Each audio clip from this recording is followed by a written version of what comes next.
الحمد لله نحمده ونستعينه ونستغفره ونعوذ بالله من شرور أنفسنا ومن سيئات أعمالنا من يهده الله فلا مضل له ومن يضلله فلا هادي له أشهد أن لا إله إلا الله وحده لا شريك له وأشهد أن سيدنا ونبينا ومولانا محمدا عبده ورسوله اللهم صل على محمد وعلى آل محمد كما صليت على إبراهيم وعلى آل إبراهيم إنك حميد مجيد أما بعد فيا عباد الله أوصيكم وإياي أولا بتقوى الله ويقول ربنا تبارك وتعالى في كلامه القديم أعوذ بالله من الشيطان الرجيم بسم الله الرحمن الرحيم إنا أعطيناك الكوثر فصل لربك وانحر إن شانئك هو الأبتر صدق الله العظيم. புகழுக்குரியவன் ஒருவன், அவனை அல்லாஹ், அவனையே போற்றுகின்றேன், புகழ்கின்றேன். அல்ஹம்துலில்லாஹ். சத்திய தூதர் சன்மார்க்க போதகர் எமதுவர்களுக்கு எல்லாம் உயிரான எமதுவர்களிலும் மேலான பெருமானார் முஹம்மது முஸ்தபா ரசூலுல்லாஹி ஸல்லல்லாஹு அலைஹி வஸல்லம் அன்னார் பேரிலும் அன்னாரின் உண்மையான வழிமுறைகளை அதன் உண்மையான வடிவில் எடுத்து நடக்கக்கூடிய முஸ்லிமான முஃமினான ஆண்கள் பெண்கள் அனைவர் பேரிலும் அல்லாஹ்வின் ஸலாத்தும் ஸலாமும் என்றென்றும் உண்டாவதாக. புனிதமிகு ஜும்ஆவுடைய கடமையை நிறைவேற்றுவதற்காக வல்லவன் அல்லாஹ்வின் இல்லமா மஸ்ஜிதிலே அமர்ந்து கொண்டிருக்கும் அவனது நல்லடியார்களே, மேலானவர்களே, அவன் எமக்கு எவைகளை எல்லாம் கட்டளையாக பிறப்பித்திருக்கிறானோ அவைகளை நம்முடைய வாழ்க்கையில் எல்லா கட்டங்களிலும் எல்லா சந்தர்ப்பங்களிலும் முடியுமான அளவு முழுமையாக எடுத்து நடந்து கொள்ளும்படியும் அவன் எவைகளை எல்லாம் விலக்கல்களாக போட்டிருக்கிறானோ அவைகளிலிருந்து முழுமையாக முற்று முழுதாக தவிர்ந்து ஒதுங்கி நடந்து கொள்ளும்படியும் எனக்கும் அப்பால் உங்களுக்கும் வசியத் செய்து கொள்கிறேன். அன்பு நிறைந்து வருகிற எல்லா நல்லடியார்களே, புனிதமான ஹஜ்ஜுடைய காலம் இது. ரமலான் முடிவடைந்ததுடன் துல்ஹஜ்ஜுடைய மாதம்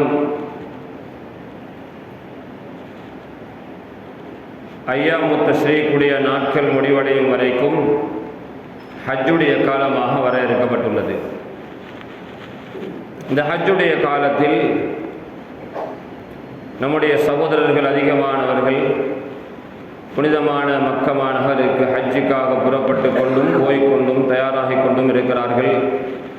அல்லாஹ் ஜல்ல ஜலாலுஹு அவர்களுடைய பயணத்தை இலகுவாக்கி அவர்களுடைய பயணத்தை வெற்றிகரமானதாகவும் ஆக்கி அவர்களுடைய ஹஜ்ஜை மக்ரூரான ஹஜ்ஜாகவும் ஏற்றுக்கொள்வானாக. அதே போன்று யாரெல்லாம் அது ஆசையுடன் இருக்கிறார்களோ, ஹஜ்ஜை நிறைவேற்ற வேண்டும் என்ற ஆதங்கத்தோடு இருக்கிறார்களோ அவர்களுக்கும் அல்லாஹ் சுப்ஹானஹு வ தஆலா அந்த ஹஜ்ஜினுடைய பாக்கியத்தை தந்தருள்வானாக. கண்ணியமானவர்களே, மேலானவர்களே, ஹஜ்ஜுடைய காலத்தில் குறிப்பாக விசேஷமாக செய்யப்படக்கூடிய மிக முக்கியமான அமல்களில் ஒன்றுதான் குர்பானுடைய அமல். ரசூலுல்லாஹி ஸல்லல்லாஹு அலைஹி வஸல்லம் அவர்கள் தெளிவுபடுத்தினார்கள்,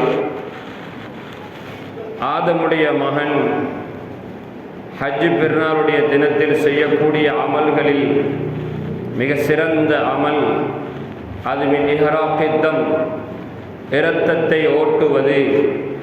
குர்பானுக்காக ஆடு மாடு ஒட்டகை போன்ற பிராணிகளை அறுத்து அதனுடைய இரத்தத்தை ஓட விடுவதுதான் ஹஜ்ஜுடைய பெருநாளுடைய நாளில் செய்யப்படுகின்ற அமல்களில் மிகவும் அல்லாஹுக்கு விருப்பமானது என்று சொன்னார்.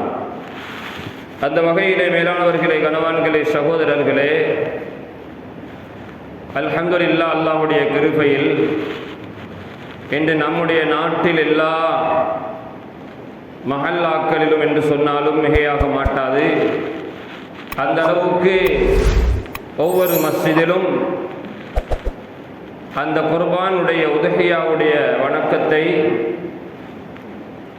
கூட்டாக மஹல்லாவிலே மஸ்ஜிதினுடைய வாசிகள் அனைவரும் ஒன்று சேர்ந்து கூட்டாக கொடுக்க வேண்டும் என்ற ஒரு தேவையும் ஒரு ஆசையும் ஏற்பட்டு பல வருடங்களாக அந்த காரியம் நடைபெற்று கொண்டு வந்து கொண்டிருக்கின்றன. சகோதரர்களே, மேலானவர்களே, குர்பானை பொறுத்தவரையில் நானும் நீங்களும் இன்று ஒரு ஆட்டை அல்லது ஒரு மாட்டை அறுத்து அதை பங்கு வைத்து நம்முடைய ஊரிலே இருக்கின்றவர்கள், உறவினர்கள், நண்பர்கள் அனைவர்களுக்கும், ஏழைகள் அனைவர்களுக்கும் பங்கிட்டாலும் கூட இதற்கு ஒரு யதார்த்தம் இருக்கிறது என்பதை ஒரு நாளும் மறந்துவிடக்கூடாது. இப்ராஹிம் அலைஹிஸ்ஸலாம் அவர்கள் தன்னுடைய குடும்பத்தாருடன் சேர்ந்து செய்த தியாகத்தின் பின்னணி இது. அந்த தியாகத்தினுடைய பின்னணிதான் இன்று குர்பான், இன்று ஹஜ்ஜுடைய வணக்கங்கள், அனுஷ்டானங்கள் என்று பெயர் சூட்டப்பட்டிருக்கின்றது. அல்லாஹ் நல்லடியார்களே, மேலானவர்களே, சகோதரர்களே, இப்ராஹிம் அலைஹிஸ்ஸலாம், சுருக்கமாக சொல்லிக் கொள்கிறேன், தன்னுடைய மகனை அறுப்பதற்காக அல்லாஹுடைய கட்டளை வந்த பொழுது அந்த கட்டளையை மதித்தார்கள். அந்த கட்டளையை சரியாக நிறைவேற்ற வேண்டும் என்ற உறுதி பூண்டார்கள். அதில் எந்த விதமான குறைபாடும் ஏற்படக்கூடாது என்றும் நினைத்தார்கள். சகோதரர்களே, மேலானவர்களே, உலகத்திற்கு வந்த மனிதர்களில் புனிதர்கள் நபிமார்கள். ஆனால் அந்த நபிமார்கள் இந்த உலகத்திலே முகம் கொடுத்த சவால்களும் பிரச்சனைகளும் ஏராளம். அந்த நபிமார்கள் நிறைய சவால்களுக்கு முகம் கொடுத்தார்கள். மேலான ரசூலுல்லாஹி ஸல்லல்லாஹு அலைஹி வஸல்லம் அவர்களே சொல்கிறார்கள், மா ஊதிய நபியுன் மிஸ்ல மா ஊதீது, எனக்கு தொந்தரவு கொடுக்கப்பட்டது போல எந்த ஒரு நபிக்கும் ஒரு தொந்தரவு கொடுக்கப்படவில்லை என்று சொன்னார்கள். வலகது உகிஸ்து ஃபில்லாஹ், அல்லாஹுடைய விஷயங்களில் நான் பயமுறுத்தப்பட்டேன். மாலம் யுகஃப் அஹத், யாரும் அந்த அளவுக்கு பயமுறுத்தப்படவில்லை என்று சொல்கின்ற அளவுக்கு நபிமார்களில் எல்லாம் சிறந்த நபிமார்களுக்கு தலைவரான நபிமார்களுடைய முத்திரையான மேலான ரசூலுல்லாஹி ஸல்லல்லாஹு அலைஹி வஸல்லம் அவர்களை கூட இந்த உலகத்தினுடைய சவால்கள் விடவில்லை என்கின்ற அளவிற்கு அனைத்து நபிமார்களும் பிரச்சனைக்கு முகம் கொடுத்தார்கள். அந்த வரிசையில் இப்ராஹிம் அலைஹிஸ்ஸலாம் வாழ்க்கையில் எல்லாமே பிரச்சனை தான், முழுதுமே சோதனை தான். அல்லாஹ் ஜல்ல ஜலாலுஹு அல் குர்ஆன்ல 2 இடங்களில் சிலாகித்து பேசுகிறான்.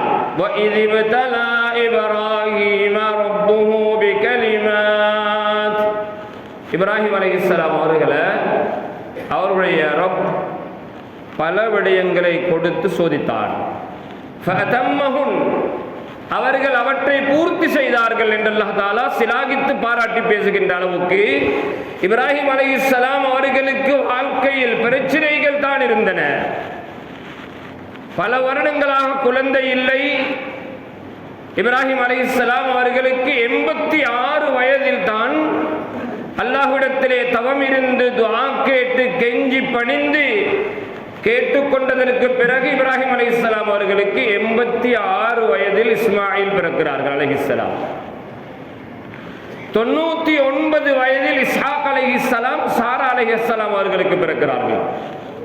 அல்லாஹ் நல்லடியார்களே, மேலானவர்களே, தள்ளாடும் வயதில் பல வருடங்களாக திருமணம் முடித்தவுடன் புதுமண தம்பதிகள் அனுபவிக்கின்ற ஒரு வகையான சவால் தான், புள்ள கிடைச்சிட்டா என்ன புள்ள, ஆம்பளை பிள்ளையா பொம்பளை பிள்ளையா? இதுதான் பரவலான கேள்வி. இப்ராஹிம் அலைஹிஸ்ஸலாம் தன்னுடைய மனைவியுடன் பல வருட காலம் வாழ்கிறார்கள். ஆனால் குழந்தை இருக்கவில்லை. அதுவும் ஒரு பிரச்சனை. குழந்தை பிறக்கிறது 86 வயதில். அந்த குழந்தை ஒரு வயதை அடைந்து ஓடி ஆடி விளையாடுகின்ற பெற்றோர்கள் அந்த குழந்தையை வைத்து வேடிக்கை பார்க்கின்ற வயதை வரை அடையும் பொழுது அங்கே இன்னும் ஒரு சோதனை. அல்லாஹ் தஆலாவுடைய கட்டளை, அவுஃபி பினத்ரிக் யா இப்ராஹிம். இப்ராஹிமே, நீங்க ஒரு காலம் ஒரு நேர்ச்சை வைத்தீர்களே, அந்த நேர்ச்சையை நீங்க எப்ப நிறைவேற்ற வேண்டும்? அது என்ன நேர்ச்சை? இப்ராஹிம் அலைஹிஸ்ஸலாம் அல்லாஹுடன் இருந்த தொடர்பு எந்த அளவுக்கு இருந்தது என்றால், இப்ராஹிம் அலைஹிஸ்ஸலாம் அல்லாஹுக்காக எதையும் தியாகம் செய்தார்கள். அந்த வகையில் இப்ராஹிம் அலைஹிஸ்ஸலாம் ஒரு பொழுதில் சொல்கிறார்கள், ஒரு சந்தர்ப்பத்தில் சொல்கிறார்கள், லவ் கானனி இப்னுன் லஅத்பஹன்னஹு ஃபீ ஸபீலில்லாஹி வ அத்தகர்ரபு பிஹி இலைஹி. எனக்கு ஒரு ஆண் குழந்தை இருந்தால், அப்பொழுது இஸ்மாயிலும் இல்லை இஸ்ஹாக்கும் இல்லை அலைஹிமுஸ்ஸலாம். எனக்கு ஒரு ஆண் குழந்தை இருந்தால் அந்த ஆண் குழந்தையை ஏனும் நான் அல்லாஹுடைய பாதையில் அல்லாஹுக்காக பலியிட்டு அல்லாஹுடைய நெருக்கத்தை அடைய வேண்டி வந்தாலும் அடைவேன் என்றார்கள். அல்லாஹுடைய ஏற்பாடு, ஒரு குழந்தை தரிக்கிறது, பிறக்கிறது. அந்த குழந்தை ஓடி ஆடி விளையாடுகின்ற வயதை அடையும் பொழுது அல்லாஹுடைய அந்த உத்தரவு வருகிறது. கனவிலே காண்கிறார்கள், அன்று ஒரு நேர்ச்சை வைத்தீர்களே, அந்த நேர்ச்சையை இன்று நிறைவேற்ற வேண்டும். சகோதரர்களை, மேலானவர்களை, நேரமிடம் கொடுக்க மாட்டாது. இப்ராஹிம் அலைஹிஸ்ஸலாம் முடிவெடுத்தார்கள். மகனை அழைத்து கொண்டு போனார்கள். அன்பு மனைவியிடத்திலே சொன்னார்கள், ஒரு பயணம் அழைத்து செல்ல போகிறேன், மகனை தயார் செய்து தா என்று சொன்னார்கள். மகனை எண்ணெய் பூசி தலைவாரி ஆடை அணிவித்து மனைவி இப்ராஹிம் அலைஹிஸ்ஸலாம் அவருடைய கையை ஒப்படைக்கிறார்கள். இப்ராஹிம் அலைஹிஸ்ஸலாம் அழைத்து கொண்டு போகிறார்கள். ஷைத்தானினுடைய முதலாவது அடி, ஷைத்தானுடைய முதலாவது சதி, ஹாஜர் அலைஹிஸ்ஸலாம் அவர்களிடத்திலே வந்து ஷைத்தான் சொல்கிறான், உன்னுடைய கணவன் உன்னுடைய மகனை அறுப்பதற்காக செல்கிறார். ஹாஜர் அலைஹிஸ்ஸலாம் பெத்த மனம் பித்து என்பார்கள். ஹாஜர் அலைஹிஸ்ஸலாம் ஒரு குழந்தையை பல வருடங்களுக்கு பின்னால் தள்ளாடுகின்ற வயதிலே பெற்றெடுத்தார்களே, அந்த குழந்தையை பறிகொடுப்பதற்கு மனமிடம் கொடுக்குமா? இடம் கொடுக்க மாட்டாது. சொன்னார்கள் ஹாஜர் அலைஹிஸ்ஸலாம், பொய் சொல்லாதே. எப்பொழுதாவது கேள்விப்பட்டிருக்கிறாயா, ஒரு தந்தை, ஒரு வாப்பா ஒரு பிள்ளையை கொலை செய்வார், அறுப்பார், பலியிடுவார், கேள்விப்பட்டிருக்கிறாயா என்று சொன்னவுடன் ஷைத்தானினுடைய அடுத்த சதி, அவர் அல்லாஹுடைய கட்டளையை கனவில் கண்டதாக நினைத்து கொண்டு செல்கிறார் என்று சொன்ன பொழுது ஹாஜர் அலைஹிஸ்ஸலாம் சொன்னார்கள், அப்படியா, என்னுடைய மகனை அல்லப்பா, நான் என்னையே அர்ப்பணம் செய்ய தயார் என்றார். நான் என்னையே தியாகம் செய்ய தயார் என்று சொன்னார்கள். ஷைத்தானுடைய முயற்சி முறியடிக்கப்பட்டது. மகனிடத்திலே போகிறான். இஸ்மாயில் அலைஹிஸ்ஸலாம் தந்தையோடு நடந்து கொண்டு போய் கொண்டிருக்கும் பொழுது முன்னால் தோற்றம் அளித்து, அருமை மகனே, நீ எவ்வளவு சௌந்தரியமான குழந்தையாக இருக்கிறாய், ஓடி ஆடி விளையாடுகிறாய், மழலை மொழி பேசுகிறாய், உன்னுடைய தந்தையுடைய கையை பார்த்தாயா, ஒரு கையிலே கத்தி இருக்கிறது, மறு கையிலே கயிறு இருக்கிறது, உன்னை அறுப்பதற்காக செல்கிறார் என்று சொன்ன பொழுது இஸ்மாயில் அலைஹிஸ்ஸலாம் சொன்னார்கள், என்னுடைய தந்தை ஒருபோதும் என்னை அறுக்க மாட்டார்கள் என்றார்கள். அதே பதிலை அதே தாயுடைய குழந்தை சொன்னது. சகோதரர்களே, மேலானவர்களே, படிப்பினைகள் நிறையவே இருக்கின்றன. படிப்பினைகளை சொல்ல நேரம் இடம் கொடுக்க மாட்டாது.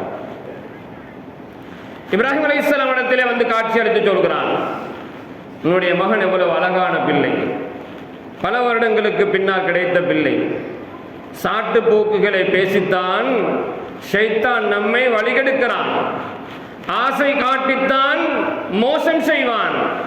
இமாமுனா பூசரி ரஹிமஹுல்லா அவர்கள் புர்தா ஷரீஃபிலே சொல்கிறார்கள், ஷைத்தானும் நஃப்ஸும் வஹாலிஃபின் நஃப்ஸ வஷ்ஷைத்தான வஅஸிஹிமா வஇன்ஹுமா மஹதாக்க நுஸ்ஹ ஃபத்தஹிமி. பூசரி ரஹிமஹுல்லா சொல்கிறார்கள், ஷைத்தானும் நஃப்ஸும் உனக்கு ஏதாவது ஒரு விடயத்தை புத்திமதி போல் சொன்னால், அட்வைஸாக, ஷைத்தான்ட அட்வைஸ் ஒரு நாளும் அட்வைஸ் அல்ல, எங்கட உம்மாவையும் வாப்பாவையும் துனியாவுக்கு விரட்டின அட்வைஸ் அது. ஆதமையும் ஹவ்வா அலைஹிஸ்ஸலாம் ரெண்டு பேரையும் இந்த உலகத்துக்கு விரட்டின அட்வைஸ், அந்த மரத்தில் பழத்தை சாப்பிடுங்க, சொர்க்கத்தில் நிரந்தரம். அந்த அட்வைஸை ஃபாலோ பண்ண போனதுனால நடந்த வினைதான் நானும் நீங்களும் துனியாக சொர்க்கத்தில் இருந்த வாழ்க்கை. சகோதரர்களே, மேலானவர்களே, ஷைத்தானுடைய அட்வைஸ் ஒரு நாளும் அட்வைஸாக இருக்காது.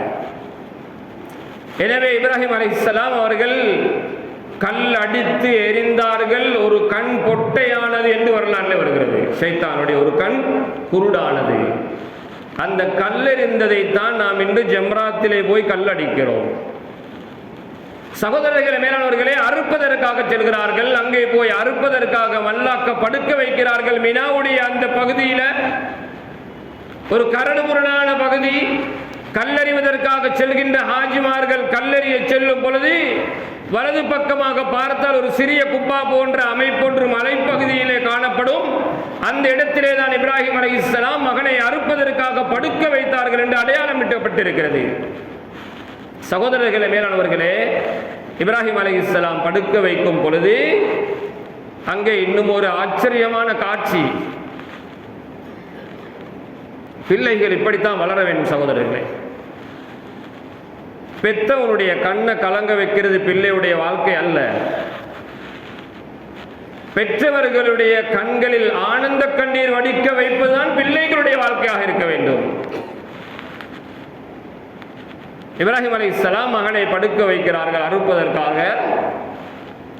ஆனால் தந்தை என்ற அடிப்படையில் கால்களையோ கைகளையோ கட்டல்ல, அறுப்பதற்காக படுக்க வைக்கிறார்கள். இப்ராஹிம் அலைஹிஸ்ஸலாம் படுக்க வைக்கும் பொழுது இஸ்மாயில் அலைஹிஸ்ஸலாம் தந்தையை பார்த்து பேசுகிறார். அருமை தந்தையே, ஊசி கபி அஷ்யா, உங்களுக்கு நான் சில அட்வைஸ் தாரேன், சில புத்திமதி சொல்லி தருகிறேன். அந்த புத்திமதியை நீங்க சரியா பின்பற்றினால், கடைபிடித்தால் என்னை சரியாக அறுக்கலாம்.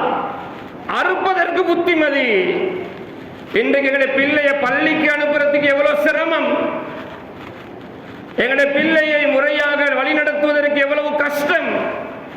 5 நேரம் தொழ வைக்க, மகரிபுக்கு பின்னால் குர்ஆன் ஓத, சுபஹுக்கு எழுப்ப, தஹஜ்ஜுத் தொழ வைக்க எவ்வளவு சிரமம். ஆனால் அந்த பிள்ளை தன்னுடைய கழுத்திலே கத்தியை வைப்பதற்கு தந்தைக்கு வழிமுறை சொல்லிக் கொடுக்கிறது. என்னுடைய அருமை தந்தையே, என்னுடைய 2 கைகளையும் 2 கால்களையும் இறுக்கமாக கட்டிக்கொள்ளுங்க. ஏனென்றால் ஃபஇன்னல் மௌத்த ஷதீத், மௌத்து என்பது கடுமையானது. உயிர் பிரிகிற நேரம், அதுவும் கழுத்தறுக்கப்பட்டு உயிர் பிரியும் பொழுது அது கடினமாக இருக்கும். நான் தடுமாறுவேன், அறுக்க முடியாமல் நீங்கள் தடுமாறுவீர்கள். அதனால் என்னுடைய 2 கைகளையும் 2 கால்களையும் இறுக்கமாக கட்டிக்கொள்ளுங்கள். என்னை நீங்கள் மல்லாக்க படுக்க வைக்காமல் என்னை முகம் புறப்படுக்க வைத்தாருங்கள். இல்லை என்றால் நீங்கள் என்னுடைய முகத்தை பார்க்கும் பொழுது உங்களுக்கு என் மீது பாசம் உண்டாகி என்னை அறுக்காமல் விட்டு விடுவீர்கள். சகோதரர்களே, மேலானவர்களே, 3வது சொல்கிறார், என்னுடைய உடம்பில் இருக்கிற ஆடையை கலற்றி ஓரமாக வையுங்கள்.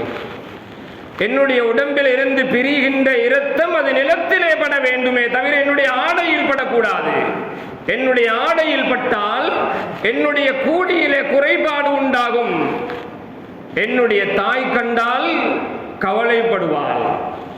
என்னை அறுத்ததை சொல்லுங்கள், ஆனால் அறுத்த விதத்தை என்னுடைய தாயிலே சொல்லி காட்டாதீர்கள். என்னுடைய தாயிடத்திலே சொல்லி காட்டாதீர்கள். என்னை போன்ற சின்ன பிள்ளைகளை, சிறுவர்களை கண்டால் நீங்களும் உங்களுடைய பார்வையை திருப்பிக் கொள்ளுங்கள், என்னுடைய அருமை தாயுடைய பார்வையில் என்னை போன்ற சிறுவர்களை காண விடாதீர்கள் என்று சொல்லி அந்த இஸ்மாயில் அலைஹிஸ்ஸலாம் தந்தைக்கு புத்திமதி சொல்கிறார். அருமையானவர்கள், ஏன் இந்த சம்பவத்தை சொல்றேன் என்றா, மாட்டினுடைய கழுத்திலே கத்தியை வைக்கும் பொழுது இந்த உணர்வு உண்டாக வேண்டும். ஆட்டினுடைய கழுத்தில் கத்தியை வைக்கிறது வெறுமனே சுதந்திரமாக வாழ்ந்து கொண்டிருக்கின்ற அந்த பிராணியை அறுத்து சாப்பிடுவதற்காக அல்ல. சய்யிதுனா இப்ராஹிம் அலைஹிஸ்ஸலாம் தன்னுடைய மகனை அறுப்பதற்கு கழுத்திலே கத்தியை வைத்தார். அல்லாஹ்வுடைய கட்டளை அது. அந்த கட்டளையினுடைய பின் விளைவாக நமக்கு ஒரு கட்டளையாக இந்த உதவியா வந்திருக்கிறது. அதை நான் நிறைவேற்றுகிறேன் என்ற உணர்வு உண்டாக வேண்டுமே தவிர வேறு எந்த விதமான சிந்தனையும் உண்டாகக்கூடாது. சகோதரர்களே, மேலானவர்களே, இப்ராஹிம் அலைஹிஸ்ஸலாம் அன்று கத்தியை வைத்து கழுத்தை அறுத்த பொழுது அறுபட்டிருந்தால், கத்தி அறுத்திருந்தால், தலை வேறாக உடம்பு வேறாக ஆக்கப்பட்டிருந்தால், இப்னு அப்பாஸ் ரலியல்லாஹு அன்ஹுமா சொல்கிறார்கள், கியாமத்துடைய நாள் வரைக்கும், உலகம் அழியும் வரைக்கும் இந்த உலகத்திற்கு வருகின்ற ஒவ்வொரு தந்தையும் தன்னுடைய மூத்த மகனை குர்பான் கொடுக்க வேண்டி வந்திருக்கும். அல்லாஹ்வுடைய ஏற்பாடு, அல்லாஹ்வுடைய அருள். அல்லாஹ் தஆலா ஒவ்வொன்றையும் மறைத்து வைத்திருக்கிறான். அது அவனுடைய நுணுக்கத்திற்கு பொறுத்தது.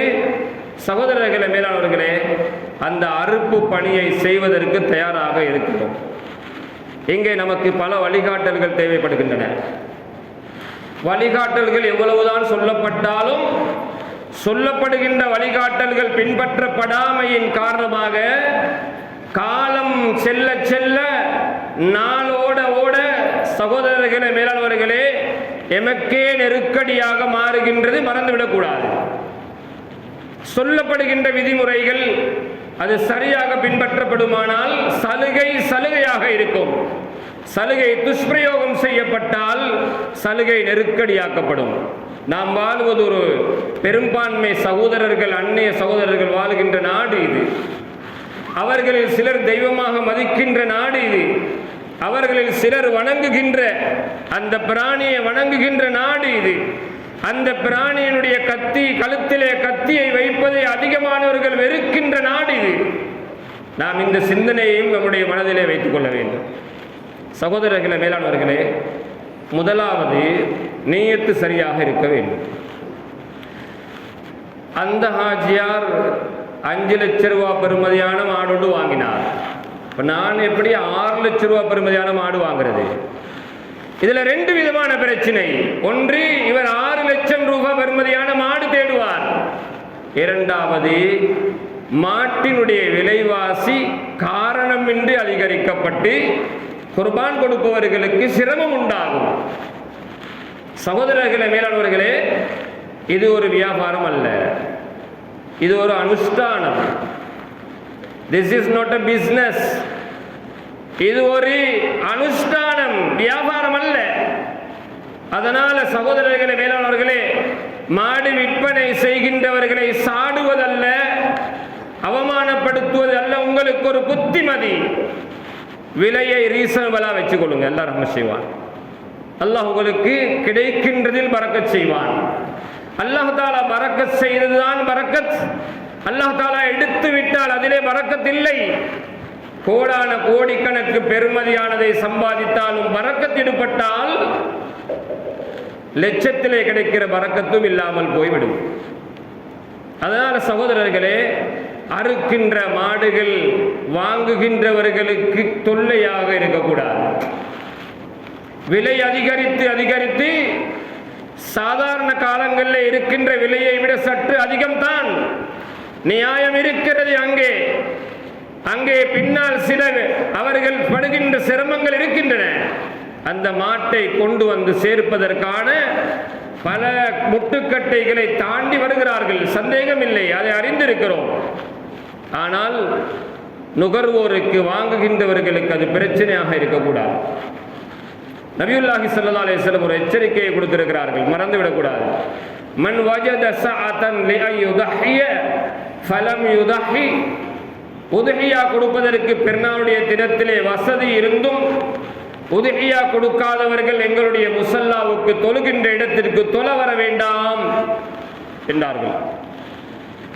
வசதி இருக்கிறவருக்கும் உதுஹியா கொடுக்க இல்லாம போனா அதற்குரிய குத்தக்காரன் யார்? அதனுடைய குற்றம் யார் மீது?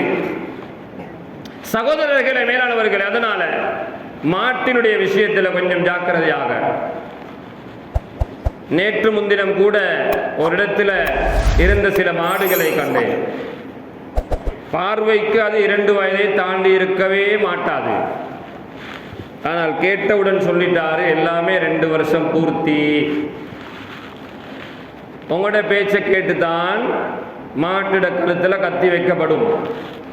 2 வருஷம் பூர்த்தி என்பது மாட்டை அறுக்கின்ற பிராணிக்கு உண்டான ஒரு கண்டிஷன். 2 வருஷம் பூர்த்தி இல்லைன்னு உங்களுக்கு தெரியுமா?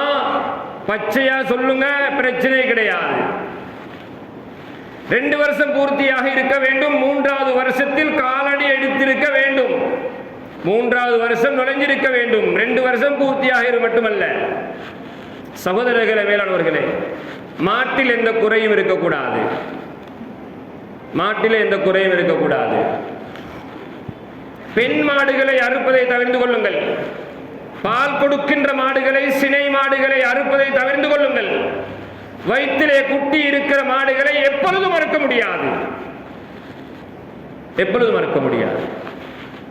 வயிற்றிலே குழந்தை இருக்கிற ஒரு பெண்ணுக்கு அநியாயம் செய்வதற்கு சமன் அது. சகோதரர்களே, மேலானவர்களே, அதனால வயிற்றிலே குட்டி இருக்கின்ற, கன்று இருக்கின்ற சினை மாட்டை அறுப்பதை முற்றாக தவிர்த்து கொள்ளுங்கள். பெண் மாட்டை, பசு மாட்டை அறுப்பதை முழுமையாக தவிர்த்து கொள்ளுங்கள். ஆண் மாடுகள் அறுக்கப்பட வேண்டும். எருமை மாட்டை அறுப்பதை தவிர்த்து கொள்ளுங்கள். சகோதரர்களே, மேலானவர்களே, 2 வருஷம் பூர்த்தியாகணும். குறை இருக்கக்கூடாது. கண் பொட்டையாக இருக்கக்கூடாது. அந்த நிபந்தனைகள் உலமாக்களை அணுகி சரியாக கேட்டுக்கொள்ளுங்கள். அல்லாஹ் ரஹ்மத் செய்வான். ஒரு அமலை செய்கிற நேரம் அந்த அமலுக்குரிய பூர்த்தியான ஃபத்வா தெரிஞ்சுக்கணும். அப்படியாமே இப்படியாமே சரி வராது.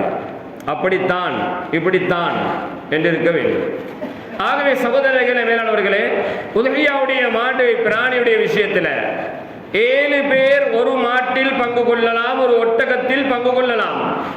7 பேரை விட அதிகமானவர்கள் பங்கெடுக்க முடியாது. உதாரணத்திற்கு ஒரு பங்கு 35,000 என்று வைத்துக் கொள்ளுங்கள். இந்த விடயத்தில் கொஞ்சம் பிளெக்சிபிளா இருங்க, அண்டர்ஸ்டாண்டிங்கோடு நடந்து கொள்ளுங்க. ஏனென்றால் நாங்கள் செய்ய போறது ஒரு அனுஷ்டானம், ஒரு வணக்கம். பணத்தை செலவழித்தாலும் செய்ய போகின்ற ஒரு மார்க்கத்தினுடைய ஒரு விஷயம். அதனால் இதில் கொஞ்சம் நாங்கள் இசைவாக இருக்க வேண்டும்.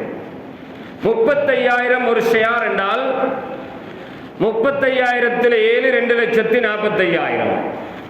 2,45,000க்கு 2 வருடம் பூர்த்தியாக கூடிய மாடு வாங்க முடியாதா? அந்த ஷேரை அதிகரிப்பதற்கு பிளெக்சிபிளா இருக்கணும். நீங்க 35 கேட்டீங்க தானே, நீங்க பட்டு மாலுங்க. அப்படி விட்டீங்கன்னா நீங்க கொடுத்த 35,000 ஷேர் செல்லுபடி ஆகாது. அந்த 35,000 செல்லுபடி ஆகாது. ஏன்?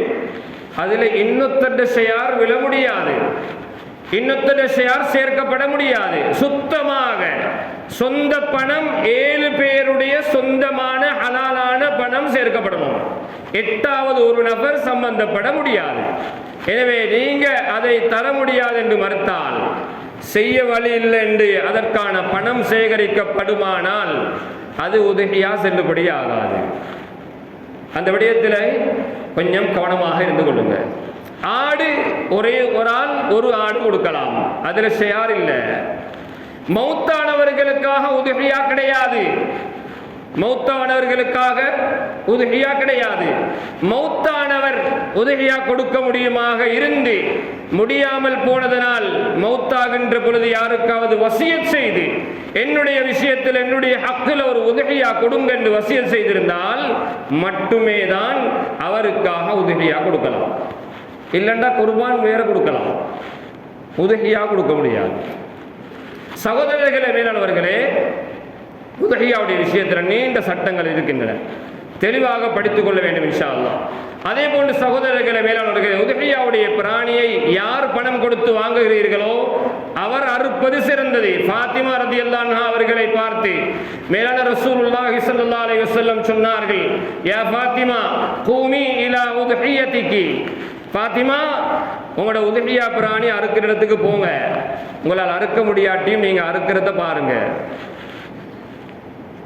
அதனால உதஹியாவுடைய பிராணி அறுக்கப்படுகின்ற இடத்திலே அவர் ஆஜராக இருக்க வேண்டும். அவருக்கு தைரியமும் அறுக்க முடியும் என்ற அந்த சரியான அறிவும் இருந்தால் அவரே அறுப்பதுதான் சிறந்தது. இல்லை என்றால் அறுப்பதற்கு சிறந்த ஒருவரை அங்கே சாட்டுவது அவருக்கு சிறந்தது. அறுக்கின்றவர்கள் பக்குவமானவர்களாக இருக்க வேண்டும். மாடு அறுக்கிறவர்கள் குர்பான் அறுப்பதற்காக அவங்கள்ட்ட பக்குவம் இருக்கணும். தொழுகையாளியாக பேணுதல் உள்ளவராக இருப்பது மிக சிறந்தது. சகோதரர்களே மேலானவர்களே, அறுப்பு சரியாக இருக்க வேண்டும். ஞாபகத்தில் வைத்துக் கொள்ளுங்கள், 2.5 லட்சம் ரூபாய் பெறுமதியான மாட்டை வாங்கி கழுத்திலே கத்தியை வச்சு சரியாக அறுப்படல்ல, மாடு எழுந்து நின்றது,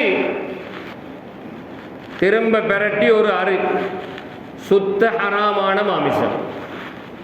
எழுந்து நின்றால் அதற்கு ஷரியத் ஒரு சட்டம் சொல்கிறது, ஹயாத் முஸ்தகிர், அந்த மாடு இன்னும் சில நாட்களுக்கு உயிர் வாழும் என்று இருந்தால் மட்டுமே அந்த மாட்டை திரும்ப அறுக்கலாம்.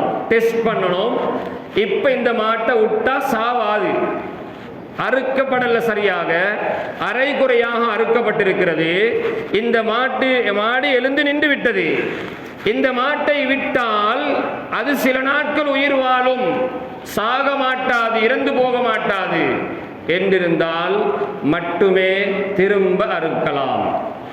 இல்லை என்றால் அந்த மாடு செத்து போக விட வேண்டும், அது புதைக்கப்பட வேண்டும். அதனால இந்த விவகாரத்தில் கோழியும் தான், சில இடங்கள்ல கோழி அறுத்து விடுறாங்க, அது உலகம் எல்லாம் சுத்துது, திரும்ப பிடிச்சி ஒரு அறுத்தால் அறுப்பு சரியானதல்ல, அறுக்கப்பட்ட பிராணி சுத்தமானது இல்லை, அது நஜீஸ், அசுத்தம். ஆகவே மேலானவர்களே சகோதரர்களை, இந்த விடயத்தில் நாங்கள் ஜாக்கிரதையாக இருக்கணும். அதனால் இந்த விஷயத்தை சுட்டி காட்டுகிறேன். அடுத்ததாக சோஷியல் மீடியா பெரிய ஒரு முசீபத்து. அறுக்கிறது எல்லாத்தையும் சோஷியல் மீடியாவில் வீடியோ பண்ணி போடுறாங்களே, அதுக்கு ஒரு வரையறை இல்லையா? அது லிமிட்டட் இல்லையா? எதையத்தான் போடணும்? இன்னும் கொஞ்சம் காலம் வரும், உம்மட சக்கராத்தையும் வீடியோ பண்ணி போட்டுடுவாங்க. உம்ம சக்கராத்தில் வருத்தப்படுறதையும் வீடியோ பண்ணி ஃபேஸ்புக்கில் அப்லோட் பண்ணிடுவாங்க. நல்லா பாதுகாக்கணும். எதை வீடியோ பண்ணணும், எதை அப்லோட் பண்ணணும், எதை செய்யணும், எதை செய்யக்கூடாது, பிரித்து விளம்பணுமே சீதேவிகளை. அதனால இந்த அறுப்புகளை, உரிப்பதை, பங்கு வைப்பதை, வெட்டுவதை, கொத்துவதை எல்லாம் ஒரு காலம் நடந்தது, ஞாபகத்தில் இருக்கும். செய்யக்கூடாது, செய்ய வேண்டாம். அடுத்ததாக கழிவு பொருட்கள். சகோதரர்களே, எங்கட சுட்டு வட்டாரத்தில் இல்லாமல் இருந்தால் பரவாயில்ல, அதுக்கு பணத்தை கொடுக்குற, எங்கேயாவது கொண்டு போய் வீசிட்டு வா. அவர் கொண்டு போய் எங்கேயாவது தண்ணி இடங்களில், தண்ணி குழிகளில், பால் கிணறுகளில் அல்லது ஊத்த வீசுற இடங்களில் கொண்டு போய் வீசிட்டு வருவார். வீசப்பட்டது கண்ணுக்கு தெரிவதில்லை, ஆனால் உதுஹியாவில் எந்த பிரயோசனமும் கிடையாது. இன்னொருத்தருக்கு அநியாயம் செஞ்சு நாங்கள் ஒரு நன்மையை செய்ய நினைச்சா தொழுகையில் கூட அனுமதி கிடையாது. ஹஜருல் அஸ்வத் கல்லை முத்தமிடுவதற்கு கூட நபி அலைஹிஸ்ஸலாம் நெருக்கடி இல்லாமல் போனால் முத்தமிடுங்கள். மக்களை மிதித்துக் கொண்டு, மக்களுக்கு தொல்லை கொடுத்து கொண்டு அதை முத்தமிடுவதை விட தூரத்தில் இருந்து கையை சைக்கினை செய்து முத்தமிடுவது சிறந்தது என்று காட்டி தந்தார்களே. இன்னொருவரை மாய்த்து கொண்டு தான் ஒரு வணக்கத்தை கூட செய்யக்கூடாது, ஒரு வணக்கத்தை செய்யக்கூடாது. தொழுவது, முன் சப்பில் தொழுவதற்காக முன்னுக்கு சப்பில் இருக்கிறவர் பின்னுக்கு தள்ளிட்டு தொழலாமா? தொழ முடியாமல் நெருக்கடியாக இருந்து கொண்டு அடுத்தவருக்கு கஷ்டம் கொடுத்து கொண்டு தொழலாமா? தொழ முடியாது. மஸ்ஜிதுக்குள்ளே வரும் பொழுது அத்தர் பூசி வாசனை திரவியத்தோடு வாருங்கள் என்றார்கள். வியர்வை நாற்றத்தோடு தொழக்கூடாது, அடுத்தவர்களுக்கு தொந்தரவு. சிலர் சகித்துக் கொள்ள மாட்டார்கள், குடல் வாய்க்கு வருவது போல் இருக்கும். சகோதரர்களே, மார்க்கத்திலே வழிகாட்டப்பட்டிருக்கிறது எல்லாம் அணு அணுவாக, அக்குவேர் ஆணிவேராக தெளிவாக சொல்லித் தரப்பட்டிருக்கிறது. அதனால் இன்ஷா அல்லாஹ் அல்லாஹ் ஜல்ல ஜலாலுஹு இந்த உலுஹியாவுடைய வணக்கத்தை சரியாக செய்வோம். ஆரம்பத்தில் சொல்லப்பட்ட அந்த சம்பவத்தை மனதிலே கொள்வோம் இன்ஷா அல்லாஹ். அந்த சிந்தனையோடு கழுத்திலே கத்தியை வைப்போம். இப்ராஹிம் அலைஹிஸ்ஸலாம் மகன் கழுத்தில் கத்தியை வச்சாங்க. உங்களோட மூத்த மகன் பேரை கொஞ்சம் யாது பண்ணி பாருங்க. என் மூத்த மகண்ட கழுத்தில் கத்தி வைக்கிறதுக்கு பதிலாக இந்த மாடு தரப்பட்டிருக்கிறது, இப்ப நான் கத்தியை வைக்கிறேன். அல்லாஹ் தஆலா அருள் புரிவானாக. எனவே அல்லாஹ் சுப்ஹானஹு வ தஆலா இந்த உதுஹியாவுடைய விஷயத்துல கூட்டாக கொடுப்பது மிக சிறந்தது. தனித்தனியாக அறுப்பீர்கள், வீடுகளில் அறுப்பீங்க. கிட்டத்திலே வந்து பிஹெச்ஐமார் வந்து பிரச்சனையாக இருந்தது, அக்கீக்காக்கள் அறுக்கப்பட்டது வீடுகளில். சகோதரர்களே, சட்டத்திற்கு விரோதமாக நடக்க வேண்டாம். நாட்டு சட்டத்தை மதிப்பதும் இஸ்லாம். அந்த நாட்டுக்குள்ளே நாம் எப்படி வாழ வேண்டும் என்று சட்டம் போடப்பட்டிருக்கிறதோ அந்த சட்டத்தை மதிப்பது. எங்களுக்கு மார்க்கத்துக்கு எந்த விதமான முரணும் இந்த நாட்டிலே கிடையாது. அல்லாஹ்வுடைய கிருபையில் நாங்களே தான் அதனுடைய நெருக்கடிகளை ஏற்படுத்திக் கொள்கிறோம். எனவே சட்டவிரோதமாக ஒன்றும் செய்ய வேண்டாம், சட்டப்படி செய்ய முயற்சியுங்கள். அதே போல கூட்டாக கொடுப்பதனால் இன்ஷா அல்லாஹ் ஊரிலே இருக்கிற ஒவ்வொருவரும் மாமிசத்தை சாப்பிடலாம். சில வீடுகளில் அன்றைய தினம் ஹஸரத் ஒரு இறைச்சி துண்டு தின்னல்ல என்று சொல்லக்கூடியவங்களும் இருப்பாங்கண்டா, எவ்வளவு பெரிய கை சேதம் அது.